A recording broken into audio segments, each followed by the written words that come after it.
Hey, welcome back. This is part 2, organizing failures and solutions to fix them. Okay, I don't love the word failure, so let's say mistakes, okay? All right, part 2, if you haven't checked out the first part, go check it out right here. Let's get after it. Okay, number 1 is overfilling your spaces. If you cram your closet or stuff your drawers, any of those places, it's going to be really, really hard to maintain your organizing systems in there, right? Not only is it going to be hard to maintain that, it's going to be hard to even access your stuff. So allowing for like 20% or so just space in there allows you to be able to access your things easier. And then it also allows for new items to come in. And then it won't be just jam-packed even when you get a couple new things, right? Also, this is a side note, don't forget when you get new things, when you bring new things in, try to get rid of one new thing as well.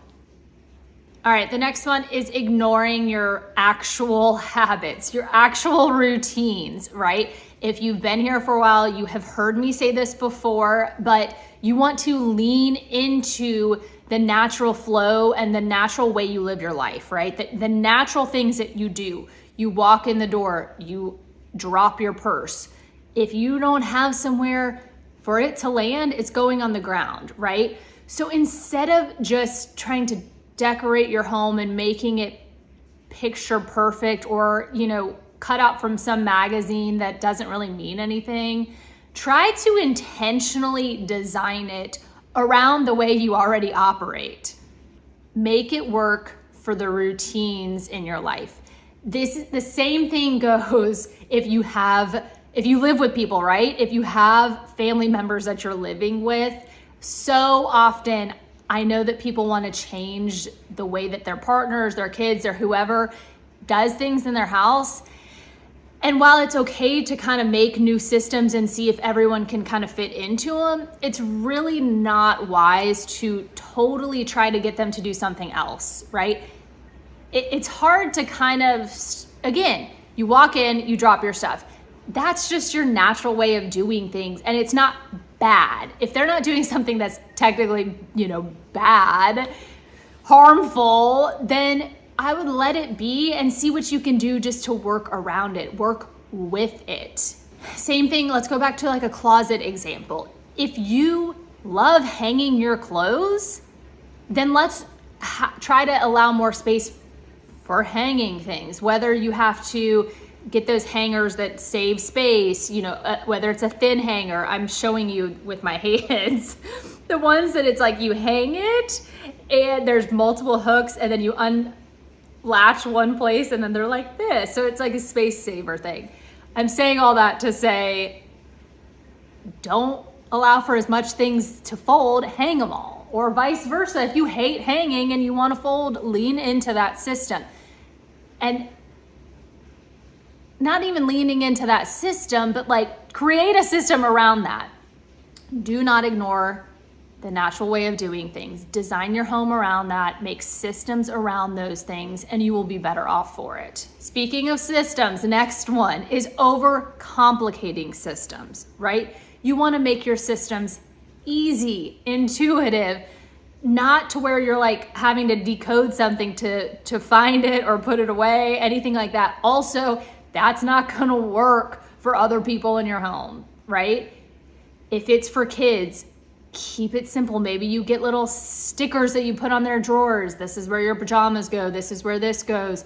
Keep it simple. Making people guess for things, if they don't understand it and then they have to guess, they're either not going to do it right or they're just not going to do it at all.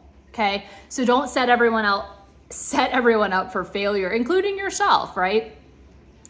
A lot of times, like the overcomplicating our systems, sometimes it's around hyper organizing things too, right? Do we have to have things hyper organized? What I mean by this is in a junk drawer, do you have to have all mechanical pencils in one area, all number 2 pencils in one area, all blue pens in one black?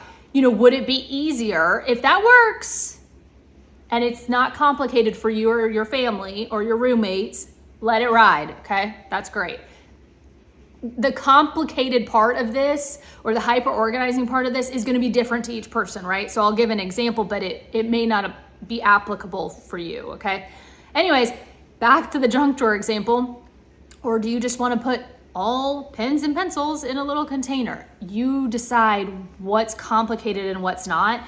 But a little hint is, if it's not working, it may be too complicated. So just something to think about. Okay, next one, underestimating the time that it takes, the time that is needed to actually organize a space. If you have a large room, your bedroom, and you're like, it's only gonna take me an hour. Probably not, right? It's especially if it's a large area, break it up into smaller pieces, right? Organize it by zones or by certain, pieces of furniture, however you want to do it. Just allow more time than you think. If you get it done earlier, then listen, you just sit back and watch TV, read a book, do a puzzle, and just be happy about that. But it's worse to say, okay, I'm only allowing for an hour time for this space, and that's all I have. And then you get to the hour and the room is still crazy, right? So just something to keep in mind. Okay, this next one, giving yourself too much space for problem areas. Let me explain, because you're probably like, what does that even mean, right? If you struggle with holding on to too much paper, do not buy yourself a large filing cabinet, right? You only have a certain amount of space in your home, space in a storage unit, space in whatever area we're talking about organizing, right? If you have areas that are tricky to you, when you are allocating space, do not give yourself as much room, because it gets out of hand quicker and easier then, right? If we kind of give ourselves, you don't want to give yourself enough rope to hang yourself, or whatever that expression is, right? Did I say that right? Anyways, don't set yourself up for failure, right? This is what this is about. Set yourself up for success, okay? If you have a tendency, I'm speaking maybe from real life experience, a real life client, if you have a tendency to hold on to too many arts and crafty type things, too many elements or materials for projects, then you need to give yourself less space. And let me even just say this, here's a bonus. If you have not given yourself definitive spaces for those things, that could be step one in your process, right? If you're just saying, I'm just gonna keep accumulating these things and I'll just put it wherever, I think it's time to say, this is where these things go, and this is how much space I am going to allow for it. If you have specific questions about this last one, about any of these, but especially this last one, let me know. I'm always happy to try to give my feedback and either make more sense or make it really applicable for your life, right? Your home and your own personal situation. So just let me know. I hope these are helpful. Per usual, please subscribe or share with a friend. I appreciate you guys being here. If you like this, let me know and I can do some more. All right, or if there's something else you are looking for, let me know. I'll talk to you guys soon. Thanks again.